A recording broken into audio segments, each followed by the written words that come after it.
सभी को राधे राधे। भागवती गंगा परिवार में आप सभी का बहुत बहुत स्वागत है। तो मित्रों, आज आप सभी भागवती गंगा चैनल के माध्यम से संपूर्ण वृंदावन की परिक्रमा मेरे साथ करने वाले हैं। तो आइए मेरे साथ वृंदावन की मानसिक परिक्रमा कीजिए। तो मैंने अपनी यह जो परिक्रमा है यह एकादशी को की थी। एकादशी को हम व्रत रहते हैं और लक्ष्मी नारायण भगवान का पूजन करते हैं।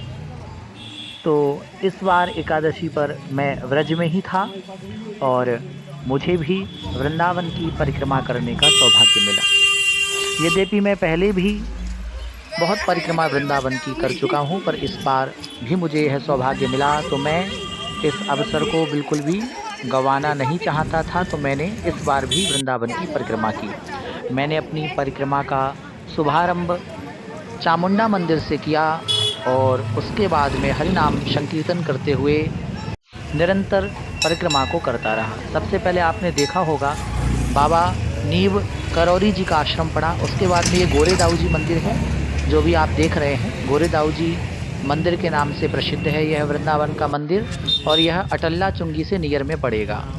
तो कभी आप आएँ तो गोरे दाऊ जी के मंदिर में जाएं और वहाँ भी दर्शन अवश्य करें। अब हम लोग आ गए हैं अटल्ला चुंगी पर। यह वृंदावन का मुख्य स्थान है और जहाँ मैं निवास करता हूँ वह जो वृंदावन का मेरा घर है, जो कुटिया है, वो भी यहाँ से बिल्कुल समीप है। मैं कैलाश नगर में रहता हूँ और कैलाश नगर से अटल्ला चुंगी एकदम समीप में पड़ती है। ठीक है, तो अटल्ला चुंगी अब हम लोग आ गए हैं। यहाँ से बिल्कुल सामने चलेंगे तो यह परिक्रमा मार्ग ही है। ठीक है ना। मेरे घर से आप 500 मीटर बाहर चल के आएंगे तो वृंदावन का परिक्रमा मार्ग आ जाएगा। तो मैंने अपनी यात्रा को जारी रखा, अटल्ला चुंगी से आगे चला। एकादशी पर वृंदावन में बहुत भीड़ होती है और बहुत सारी दुकानें लगती हैं। ठाकुर जी की पोशाक, श्रृंगार, इत्र, यदि आपको ख़रीदना है सही रेट में तो आप एकादशी पर आएँ। वृंदावन परिक्रमा में आपको सारी सामग्रियाँ मिल जाएंगी। अब आप जो आगे दर्शन कर रहे हैं मंदिर का, यह मंदिर है मिथिला कुंज। जब अनिरुद्धाचार्य जी का अपना वृद्धाश्रम नहीं बना था तब वो यहाँ पर इस आश्रम में अपनी कथाएं करते थे। इस आश्रम को रेंट पर ले रखा था। यहीं वो कथाएं किया करते थे जब उनका आश्रम बन रहा था। ठीक है, अभी जिन महाराज जी का यह आश्रम है वो यहाँ पर निर्माण करा रहे हैं और इस आश्रम में भी ठहरने की उचित व्यवस्था है, भोजन की व्यवस्था है। कभी आप लोग आएँ तो यहाँ भी रुक सकते हैं। एकादशी पे जब आप परिक्रमा लगाएंगे वृंदावन की तो आपको अद्भुत आनंद की अनुभूति होगी, क्योंकि यहाँ पर श्रद्धालु प्रातः भोर से ही व्रज की परिक्रमा करना प्रारंभ कर देते हैं और एकादशी पर बहुत भारी मेला सा लगता है व्रज परिसर के अंदर। आपको जो भी सामग्री खरीदनी है वो आप यहाँ वृंदावन परिक्रमा में आकर ले सकते हैं। बहुत सारी शॉप्स लगती हैं और चाय, नाश्ता जो भी रहता है ना, डेली नीड्स का, तो वो भी आपको वृंदावन परिक्रमा में मिल जाएगा।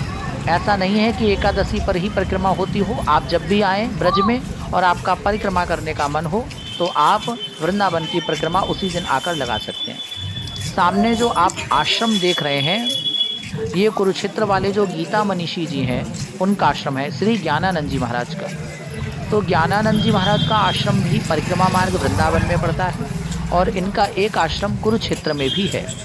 इन्होंने गीता के माध्यम से पूरे संसार में एक अलग चेतना जगाई है और युवाओं को खासकर प्रेरित किया है गीता के प्रति। गीता के उपदेशों को देकर संसार में एक अलग ही परिवर्तन लाए हैं हमारे ज्ञानानंद जी महाराज। इनका आश्रम वृंदावन में परिक्रमा मार्ग में पड़ता है। इनके आश्रम के अंदर एक युगल सरकार जी विराजते हैं जिनकी छवि बहुत ही अद्भुत है, बहुत सुंदर स्वरूप है उनका। और मैं युगल सरकार का आपको एक बार दर्शन कराता हूँ। थोड़ा सा जूम करके आपको दिखाऊंगा तो आपको अच्छे से युगल सरकार के दर्शन हो जाएंगे। इन्होंने श्वेत रंग के वस्त्र धारण किए थे और इस पोशाक में युगल सरकार बहुत ही सुंदर लग रहे थे। आप वृंदावन आए तो एक बार इस मंदिर का दर्शन अवश्य करें। तो आगे हमने अपनी यात्रा को जारी रखा और आगे बढ़े। तो अब ये आश्रम जो आ रहा है, ये हमारे जो महाराज जी हैं काफ़ी वायरल भी कभी कभी हो जाते हैं, कभी ऐसे काम हो जाते हैं इनके जो काफ़ी वायरल हो जाते हैं। इंद्रदेव जी महाराज, महामंडलेश्वर इंद्रदेव जी महाराज का ये आश्रम है और यहाँ पर ये नित्य प्रति साधुओं की सेवा करते हैं, संतों की सेवा करते हैं और आम जनता की भी सेवा करते हैं। इनके यहाँ पे प्रसादी भी मिलती है और इनके यहाँ पर दूध की सेवाएं चलती हैं। अब जो आश्रम आप देख रहे हैं ये गौरी गोपाल वृद्धाश्रम है, जो कि अनिरुद्धाचार्य जी का है और अनिरुद्धाचार्य जी का आश्रम भी वृंदावन परिक्रमा मार्ग में ही पड़ता है। पहले इनका छोटा आश्रम था जिसमें 200-250 माताएं रहती थी। अब सामने वाली जगह को खरीद कर इन्होंने लगभग 1000 बेड वृद्ध माताओं के लिए बनाए हैं। इसी में बड़ा सा एक हॉल है जिसमें यह नित्य प्रति भगवान की कथा गाते हैं। यह आश्रम जो है अभी पूर्ण बनकर तैयार नहीं हुआ है, इसमें काम चल रहा है, बहुत विशाल आश्रम बन रहा है। ये पूरे देश के लोगों ने जो सहयोग किया है उसी सहयोग से इस आश्रम का निर्माण हो रहा है। कभी आप वृंदावन आए तो अनिरुद्धाचार्य जी के आश्रम में जाकर निःशुल्क भोजन प्रसाद पा सकते हैं, कथा सुन सकते हैं। और वृंदावन में कुछ ही स्थान ऐसे हैं परिक्रमा मार्ग में जहां बहुत भीड़ होती है। उन्हीं में से एक आश्रम है अनिरुद्धाचार्य जी का, जहां आपको बहुत सारी भीड़ बाहर ही मिल जाएगी। तो बंधुओं, अनिरुद्धाचार्य जी के आश्रम के आगे बढ़े हम परिक्रमा मार्ग में, तो और भी बहुत सारे सुंदर सुंदर आश्रम आते हैं जहां पर भोजन की व्यवस्था है, ठहरने की व्यवस्था है, एसी नॉन एसी रूम मिल जाते हैं। अगर आप लोग आ रहे हैं बाहर से और आप ऐसे स्थान पर रुके हैं जहां होटलों में रूम्स नहीं मिल रहे हैं, तो आप भीड़ भाड़ वाले एरिए को छोड़ करके वृंदावन परिक्रमा मार्ग में आ जाइए। यहाँ आपको बहुत सुंदर सुंदर आश्रम मिल जाएंगे जिनमें आपको कम मूल्य में सुंदर रूम मिल जाएंगे ठहरने के लिए और भोजन प्रसादी की भी व्यवस्था आपकी हो जाएगी। तो मित्रों, आगे बढ़े हम और ऐसे ही अपनी परिक्रमा को जारी रखा। बहुत सारे साधुओं के दर्शन हुए, बहुत सारे वैष्णव भक्तों के दर्शन हुए।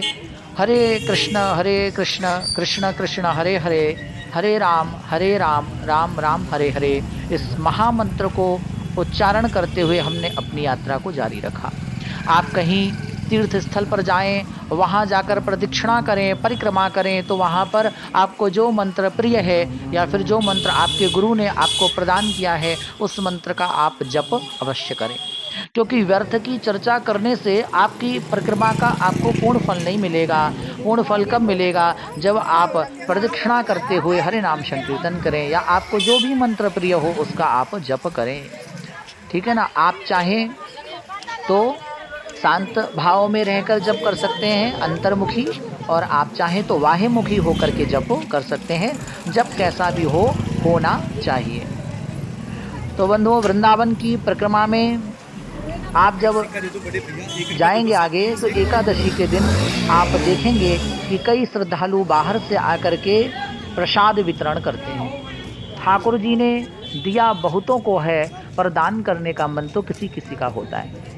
कुछ ऐसे महापुरुष जिनको भगवान ने दिया है और उनकी दान करने की श्रद्धा भी है, ऐसे लोग जब वृंदावन में कोई पर्व होता है तो परिक्रमा मार्ग में आकर के स्टॉल लगा लेते हैं और फिर महाराज कोई खीर प्रसादी वितरण करता है, कोई पूड़ी सब्जी सेवा करता है, कोई बेड़ई सब्जी सेवा करता है और कोई जो है एकादशी पे साबूदाना की खीर बनाकर प्रसाद वितरण करता है, कोई फल वितरण करता है। ऐसे ऐसी सेवाएं होती हैं। तो कुछ लोग सोच रहे होंगे कि वृंदावन तो छोटी जगह है, यहाँ पर मॉल इत्यादि शॉपिंग की अच्छी अच्छी जो बिल्डिंग्स होती हैं, शॉपिंग करने के लिए जो शॉप्स होती हैं वो नहीं होंगी। ऐसा नहीं है। आप जो सामने बड़ी सी बिल्डिंग देख रहे हैं, इसके अंदर पूरा एक आप मॉल समझ लीजिए, बहुत बड़ा मॉल सा बना है। इसमें अच्छे अच्छे ब्रांड्स के शोरूम हैं, यहाँ आकर आप शॉपिंग भी कर सकते हैं। अब हम लोग आ गए हैं ऐसे स्थल पर जिसको कौन नहीं जानता है।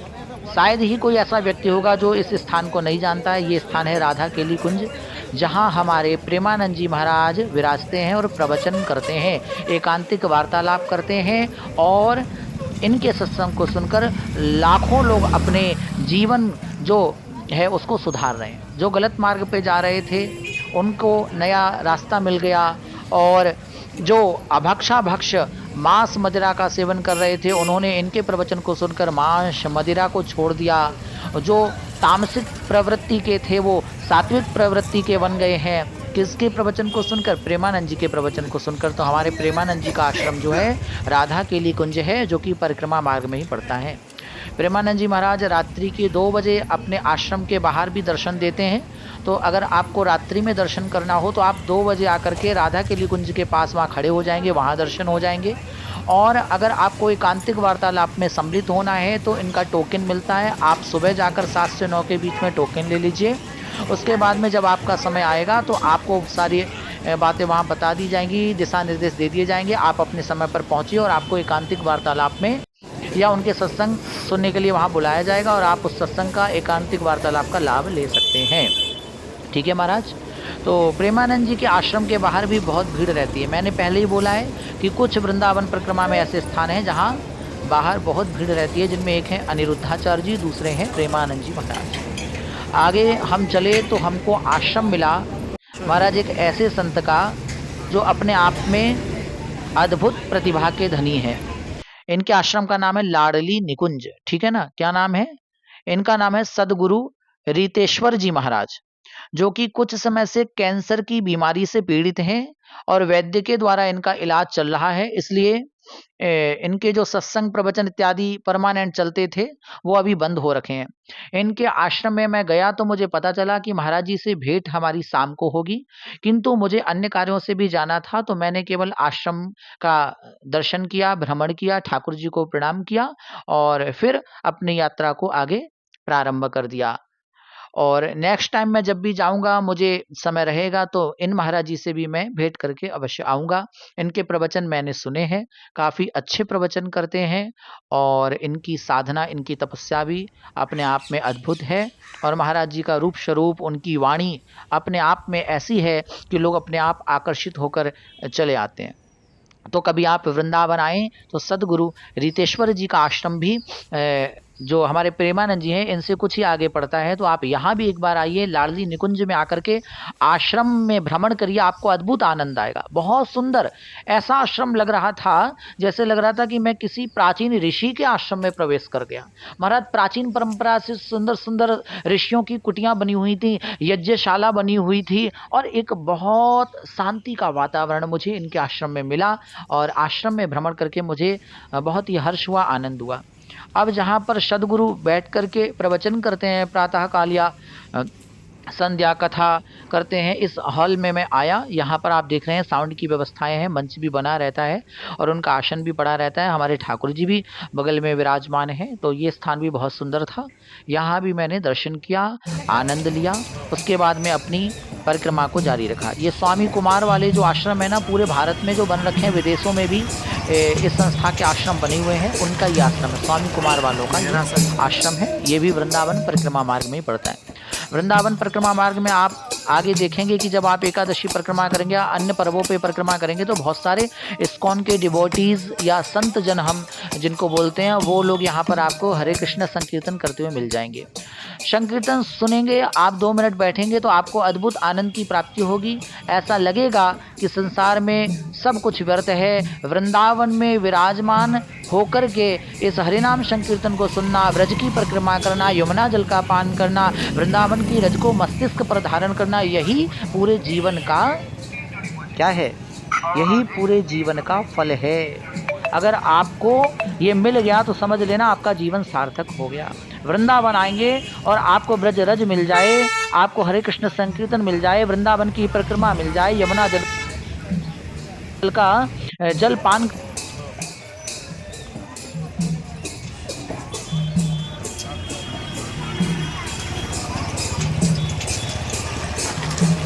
जीवन में धन मिल जाए, संपत्ति मिल जाए, गाड़ी मिल जाए, बंगले मिल जाए, ये ठाकुर की कृपा नहीं है। पर वृंदावन आकर के वृंदावन की परिक्रमा करने का सौभाग्य मिल जाए, हरिनाम संकीर्तन सुनने को मिल जाए, भागवत जी की कथा का रसस्वादन करने को मिल जाए, यमुना जल पान करने को मिल जाए, वृंदावन की रज मस्तिष्क पर लगाने का सौभाग्य मिल जाए, तो समझ लेना कि ठाकुर जी ने आपको स्वीकार कर लिया और अपना प्रसाद दे दिया। देखिए, आपको परिक्रमा मार्ग में ठाकुर जी के सुंदर सुंदर पोशाकों की दुकानें मिल जाएंगी।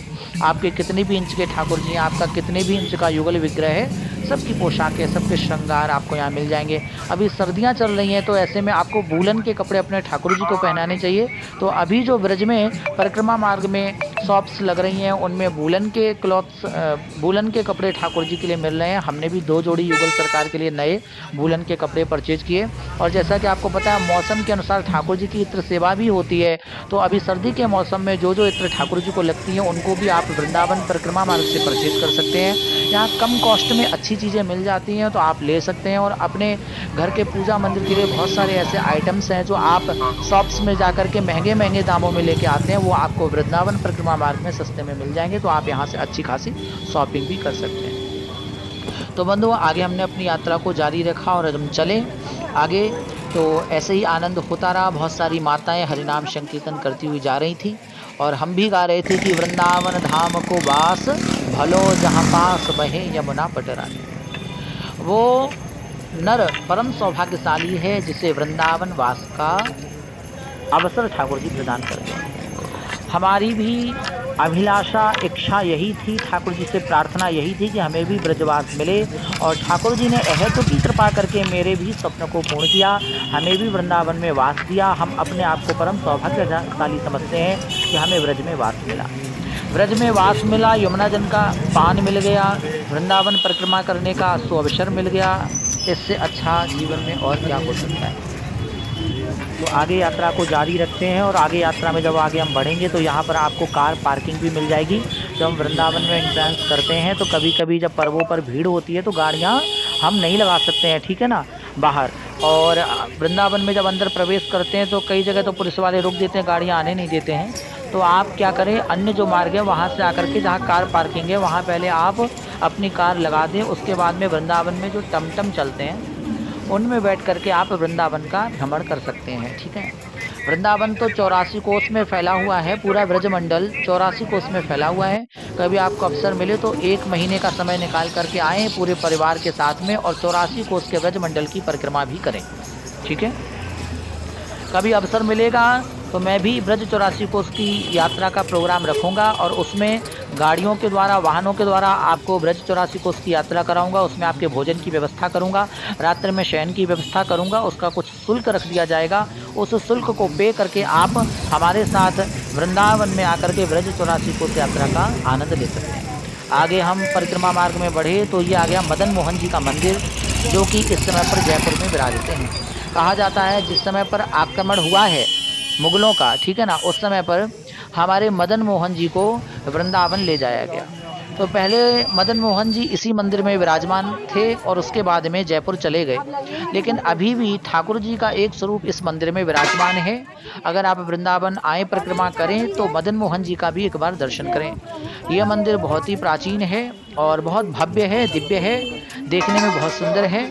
इसमें काफ़ी ऊंची सीढ़ियां हैं, सीढ़ियों पर चढ़कर आपको ऊपर जाना होगा, तब जाकर के आपको मदन मोहन जी के दर्शन होंगे। एक मदन मोहन जी का विग्रह आपको इस मंदिर में भी मिल जाएगा। मंदिर में अभी काम चल रहा है क्योंकि बहुत प्राचीन मंदिर हो गया है, तो इस धरोहर को संभाल कर रखने के लिए इस पर पुनः से कार्य कराया जा रहा है। इसका सौंदर्यकरण किया जा रहा है, नवीनीकरण किया जा रहा है। यहाँ पर मिस्त्री इत्यादि लगे हुए हैं और काम जोरों शोरों से चल रहा है। तो मैं ऊपर पहुँचा और फिर आनंद लिया और मदन मोहन जी के दर्शन प्राप्त किए। और ये मंदिर इतने ऊंचाई पर है कि यहाँ खड़े होकर के आप पूरे ब्रजमंडल का दर्शन कर सकते हैं। तो संपूर्ण वृंदावन का दर्शन आप यहाँ से करिए, ठीक है ना, बहुत सुंदर लगता है। और एक अलग ही शांति यहाँ पर आपको मिलेगी, एक अलग ही वातावरण यहाँ का है, बहुत सुंदर। तो मैंने दर्शन किए, परिक्रमा की और फिर कुछ फ़ोटो शूट यहाँ पर किए, कुछ रील्स इत्यादि बनाई। तो आप भी मेरे साथ में मदन मोहन जी के मंदिर का दर्शन करिए। तो मदन मोहन जी के दर्शन करके हम परिक्रमा मार्ग में आगे बढ़े तो हमें मिला बांके बिहारी जी के मंदिर जाने के लिए जो गेट है परिक्रमा मार्ग में, वो मिला। तो आप लोग अगर वृंदावन परिक्रमा मार्ग से बांके बिहारी जाना चाहते हैं तो अभी जो गेट आपने देखा, यहाँ से भी आप बांके बिहारी जी के दर्शनार्थ जा सकते हैं। ये रास्ता भी बांके बिहारी मंदिर के लिए गया हुआ है, ठीक है ना। इस गली से आप बाहर भी आ सकते हैं और बांके बिहारी जी के दर्शन के लिए जा भी सकते हैं, ठीक है ना। तो एक मार्ग तो वो है जो आप आते हैं विद्यापीठ चौराहे से, और अगर आप वृंदावन परिक्रमा मार्ग से बिहारी जी के दर्शन को जाना चाहें तो अभी जो गेट आपने दर्शन किया इसी मार्ग से आप बिहारी जी के दर्शन के लिए जा सकते हैं। आगे और भी 2 गेट पड़ेंगे जहाँ से आप राधा वल्लभ राधा रमण जी के दर्शन के लिए भी जा सकते हैं। अब हम लोग अपनी यात्रा में धीरे-धीरे आगे बढ़ रहे हैं और अब आने वाली हैं हमारी यमुना महारानी। ऐसा कहते हैं कि वृंदावन आएँ और यमुना जल का पान न करें, यमुना में दीपदान न करें, तो आपकी यात्रा अधूरी मानी जाती है। तो हम लोग भी धीरे-धीरे चलते-चलते यमुना पटरानी के समीप पहुँचे। यमुना जी का एक नाम कालिंदी है और यह सूर्य की पुत्री हैं, इनके भाई का नाम यमराज है। ठीक है ना? तो जो कालिंदी मैया हैं, इनका विवाह ठाकुर जी के साथ में हुआ है। ये ठाकुर जी की पटरानी हैं। तो जो राधा रमण जी को प्रसन्न कर रहे हैं, अगर वो वृंदावन आएँ तो एक बार हमारी कालिंदी मैया के चरणों में भी उनको प्रणाम करना चाहिए। ठीक है ना? तो हम लोग कालिंदी मैया के तट पर दर्शन करने के लिए चल दिए हैं। ये जो रास्ता आप देख रहे हैं, ये यमुना महारानी के समीप जाता है। तो आगे हम यमुना पटरानी के दर्शन के लिए जा रहे हैं। जब भी आप वृंदावन आए तो यमुना जी के दर्शन अवश्य करें। यमुना के समीप बैठ करके गोपी गीत का पाठ करें। ऐसा कहा जाता है कि यदि हम यमुना जी को प्रणाम करके यमुना जल हस्त में रख करके संकल्प करके गोपी गीत का पाठ करते हैं तो ठाकुर जी की भक्ति हमें प्राप्त होती है, श्री जी की कृपा हमें प्राप्त होती है। जब हम यमुना जी के समीप पहुँचे तो हमने देखा बहुत सारे श्रद्धालु यमुना जी का पूजन कर रहे थे, ढोल बज रहे थे, बैंड बाजे बज रहे थे, लोग अपने परिवार के साथ में यमुना जी का पूजन कर रहे थे। कोई अर्घ दे रहा था, कोई दीप दान कर रहा था। दीपावली के समय पर जब यम द्वितीया आती है, उस दिन कोई भाई अपनी बहन का हाथ पकड़कर यदि यमुना में स्नान कर लेता है तो यम की यातनाएं उस जीव को भोगने को नहीं मिलती हैं। यम के द्वारा जो जीवात्मा को दंड मिलता है वो भोगने को नहीं मिलता है। तो जब भी आप आएँ तो यमुना जी के समीप आकर के दीपदान करें, यमुना में स्नान करें, गोपी गीत का पाठ करें। गोपी गीत का पाठ करने से श्री जी की कृपा और कृष्ण भक्ति हमें प्राप्त होती है। ये है भ्रमर घाट। आपने भ्रमर गीत तो भागवत जी के अंतर्गत सुना ही होगा। भ्रमर गीत की चर्चा मैं अक्सर करता हूँ जब मैं विद्यार्थियों को भागवत का अध्ययन कराता हूँ। तो यहाँ घाट पर बहुत सारे संत, बहुत सारे भक्त आपको मिल जाएंगे। कुछ भजन कर रहे होते हैं, कुछ हरे कृष्णा महामंत्र का जप कर रहे होते हैं और कुछ लोग यहाँ पर दुकानें लगा करके भी बैठते हैं और साथ ही साथ में भजन भी करते हैं। जब आप यहाँ पर आएंगे तो बहुत सारी नाव आपको दिख जाएंगी। आप सपरिवार नाव में बैठ करके बीचों बीच यमुना जी में जा कर के दीपदान कर सकते हैं, यमुना जी का अभिषेक कर सकते हैं। दुग्ध से, दही से, घृत से, मधु से, शर्करा से स्नान करा सकते हैं यमुना जी को और गंधोपचार, पंचोपचार, षोडशोपचार यमुना जी का पूजन कर सकते हैं। और यमुना के मध्य में जाकर के नाव में बैठकर पूजन करने का आनंद ही अलग है। और मध्य में जाकर नाव में बैठकर के पूरे वृंदावन का दर्शन जब हम करते हैं ना तो बहुत आनंद आता है। तो आगे जब हम चलेंगे तो ये जो घाट आ रहा है इसका नाम है केसी घाट। वृंदावन में यमुना के समस्त घाटों में जो सबसे प्रसिद्ध घाट है उसका नाम है केसी घाट। यहाँ पर सायंकाल के समय माता यमुना की आरती होती है, माँ कालिंदी की आरती होती है। बहुत सारे यजमान परिवार रसीद कटा करके नित्य प्रति आरती में यजमान बनते हैं। सपत्नीक सपरिवार बैठकर पहले यमुना जी का पूजन करते हैं, फिर ब्राह्मण लोग वेद मंत्रोच्चारण के साथ में आरती संपन्न करवाते हैं और भजन संध्या भी प्रायः यहाँ होती रहती है। तो यहाँ भी कभी आपको अवसर मिले तो आप आएँ, आरती में सम्मिलित हों, आपको आनंद आएगा। यमुना जी के समीप जब आएँ तो थोड़ा सा जल पान अवश्य करें। ऐसा भाव न रखें, ऐसी दृष्टि न हो कि ये तो अशुद्ध जल है, इसमें से दुर्गंध आ रही है, इतना गंदा जल। अगर आप ऐसा भाव रखेंगे तो परिक्रमा का पूर्ण फल आपको नहीं मिलेगा। केसी घाट में जब ऊपर की साइड से आप बाहर निकलने के लिए जाएंगे तो 2 मंदिर पड़ेंगे। एक माँ जगदम्बिका का है, एक हमारे गणेश जी और हनुमान जी का मंदिर है। तो यहाँ भी आप माथा टेकें और ये जो गोल गोल ऊपर आपको दिख रहे हैं ना, राउंड में सर्कल में है ना, जो सीढ़ियां गई हैं ऊपर से गोल गोल चक्र जैसे बने हुए हैं सीमेंटेड। यहाँ पर आपको अगर समय हो तो 2 मिनट अवश्य बैठिएगा। यहाँ बहुत सारे लोग फोटो सेशन भी करवाते हैं, कुछ लोग रील्स बनाते हैं, क्योंकि यहाँ से पूरे यमुना जी के बैक का नज़ारा बहुत सुंदर आता है। और यहाँ खड़े होकर के जब हम फोटो खिंचवाते हैं तो पूरा केसी घाट आता है और इसका बैकग्राउंड बहुत अच्छा आता है। तो जब भी आप आए केसी घाट तो यहाँ बैठ करके आराम से आप फोटो सेशन कर सकते हैं, रील्स बना सकते हैं। और आप देख रहे हैं पीछे एक भैया है, उन्होंने पूरा रील्स बनाने वाला स्टैंड लगा रखा है और श्रद्धालु यहाँ कुछ पैसे पे करके अपनी रील्स बनवाते हैं। आपको यहाँ एक दो नाव नहीं, बहुत सारी नाव मिल जाएंगी, आप वहाँ पर बैठ करके बोटिंग का आनंद ले सकते हैं। ठीक है ना। तो आप देख ही रहे हैं कि देखिए एकादशी का दिन है तो बहुत सारे श्रद्धालु एक साथ परिक्रमा कर रहे हैं और निरंतर राधा राधा राधा हरे कृष्ण की ध्वनि आ रही है। जब केसी घाट से आगे निकलेंगे तो ये चाय के बहुत सारे स्टॉल आ जाएंगे, बहुत सारी दुकानें आ जाएंगी। यहाँ बैठकर आप चाय का आनंद ले सकते हैं। वैसे तो वृंदावन में बहुत जगह चाय मिलती है, पर केसी घाट की चाय अपने आप में अलग ही है। यहाँ की चाय बहुत फेमस है, तो एक बार जब आप यहाँ आए तो चाय अवश्य पिएं।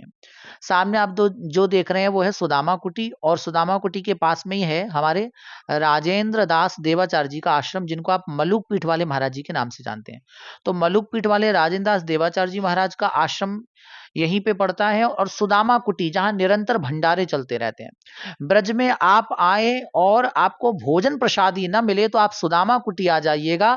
आप कभी भी वृंदावन में आकर सुदामा कुटी पहुंच जाएं, आप भूखे पेट रह ही नहीं सकते। यहाँ सबको प्रसादी मिलती है, यहाँ निरंतर भंडारे चलते रहते हैं। एक से एक धनाढ्यपति, अरबपति, खरबपति यहाँ आकर के अपने कमाए हुए पूंजी का दान करके भंडारे कराते हैं। कोई यहाँ वस्त्र दान करता, कोई कंबल दान करता, कोई धन दान करता, कोई अन्न दान करता, निरंतर भंडारे चलते रहते हैं। सुदामा कुटी की अपनी गौशाला है, जहाँ पर बहुत सारी गाय माताओं की सेवा होती है। आप यहाँ पर गौग्रास के निमित्त अन्न धन का दान दे सकते हैं। और सुदामा कुटी में आप अपनी ओर से भंडारा प्रसादी करवाना चाहें तो आप अपनी ओर से भंडारा प्रसादी भी करवा सकते हैं। अगर किसी भक्त को खीर प्रसादी की सेवा करनी है या यहाँ पर बेड़ई सब्जी की सेवा करवानी है एकादशी के दिन परिक्रमा में, तो आप मुझसे संपर्क कर सकते हैं। हमारे जो डिस्क्रिप्शन बॉक्स में नंबर दिए जाते हैं, टाइटल में जो नंबर दिए जाते हैं, उन पे आप संपर्क करके अपना सहयोग यहाँ तक पहुँचा सकते हैं। आपके नाम से भंडारा हो जाएगा। और आप चाहते हैं कि आप यहाँ आकर खुद इस भंडारे में सम्मिलित हों तो ऐसी भी व्यवस्था हो जाएगी। ठीक है। तो सुदामा कुटी से आगे चलेंगे तो महाराज आपको एक बहुत सुंदर मंदिर दिखेगा, रंग जी का, ठीक है ना, जगन्नाथ जी का। ये दक्षिण वालों ने बनवाया है और यहाँ पर एक सुंदर रसोई भी चलती है। ठीक है ना। तो यहाँ पर आपको 20 रुपए में प्रसादी मिल जाती है। एकादशी के दिन फलाहारी प्रसाद मिल जाएगा और बाकी अन्य दिनों में आपको दाल चावल सब्जी रोटी का प्रसाद मिलेगा, मात्र और मात्र केवल कितने रुपए में? वो आपको केवल मात्र और मात्र मिल जाएगा 20 रुपए में। ठीक है। तो यहाँ प्रसादी भी पा सकते हैं। तो आगे हम लोग बढ़े हैं तो आगे आपको यहाँ पर बहुत सुंदर एक और आश्रम मिलेगा देखने के लिए। तो ये आश्रम जो है वो एक ऐसा आश्रम वृंदावन का है, तटीय स्थान, जहां पर महाराज जो है कि बिल्कुल भी आज भी लाइट का प्रयोग नहीं होता। तो आप तटीय स्थान में अंदर जाएंगे तो यहाँ पे आपको कोई भी बल्ब जलता हुआ नहीं दिखेगा। सायकाल के समय यहाँ पर देसी घृत के, ठीक है ना, दीप जलाए जाते हैं और उन्हीं दीपों से उजाला होता है। ठीक है। तो मंदिर के अंदर अब जब आप प्रवेश करेंगे तो यहाँ पर आपको दीपकों का उजाला दिखाई देगा और रेती ही रेती पूरे मंदिर परिसर के अंदर मिलेगी। वहीं पर हमारे राधा रमण जी विराजमान होंगे और जो तटीय स्थान के महंत जी हैं वो भी वहीं पर आपको विराजमान मिलेंगे। आप तटीय स्थान जरूर आएं, क्योंकि ये वृंदावन का बहुत प्राचीन स्थान है जहां आज भी ऐसा कहा जाता है कि कलयुग का प्रवेश नहीं है, क्योंकि वहां पर आपको एक बल्ब भी जलता हुआ नहीं दिखाई देगा। केवल साय के समय दीपकों का प्रकाश ही मंदिर परिसर के अंदर होता है। वहां नित्य प्रति भंडारा भी होता है। कई कथाओं में ऐसा कहा जाता है कि महाराज तटीय स्थान में एक बार भंडारा हुआ था और वहां पे घृत कम पड़ गया था, तो वहां के महंत जी ने तालाब का पानी भर करके कढ़ाई में डाल दिया और उसी से पूड़ियां तली गई और उन पूड़ियों में देसी घी की सुगंध आ रही थी, यानी कि वो तालाब का पानी भी देसी घी बन गया था, है ना। तो ऐसा ब्रज का सुंदर स्थान तटीय स्थान, आप आए तो तटीय स्थान में भी दर्शन अवश्य करें। ठीक है। तो आगे हम परिक्रमा में चलेंगे तो और बहुत सारे अनेकानेक मंदिर मिलेंगे। ये एक नया मंदिर बना हुआ है। जब मैं अध्ययन करता था वृंदावन में तभी ये मंदिर बन रहा था। आज ये मंदिर बनकर तैयार हो गया है। भगवान विष्णु जी शेष सैया पर शयन में हैं। माँ लक्ष्मी उनके चरण दबा रही हैं। ऐसी सुंदर छवि का दर्शन आप करेंगे। और आगे अब हम आ रहे हैं उस स्थान पर जहाँ से हमने अपनी परिक्रमा को प्रारंभ किया था। ये है चामुंडा मंदिर जाने का रास्ता। यहीं से हमने अपनी परिक्रमा को प्रारंभ किया था। तो आइए अब हम यहीं पर अपनी परिक्रमा को विराम करते हैं। मुझे आशा है कि इस ब्लॉग वीडियो के माध्यम से आपने संपूर्ण ब्रज की मेरे साथ में मानसिक परिक्रमा की होगी। वीडियो अच्छा लगे तो लाइक करिएगा, शेयर करिएगा, कमेंट्स करिएगा। मिलते हैं नेक्स्ट वीडियो में। जय श्री राधे।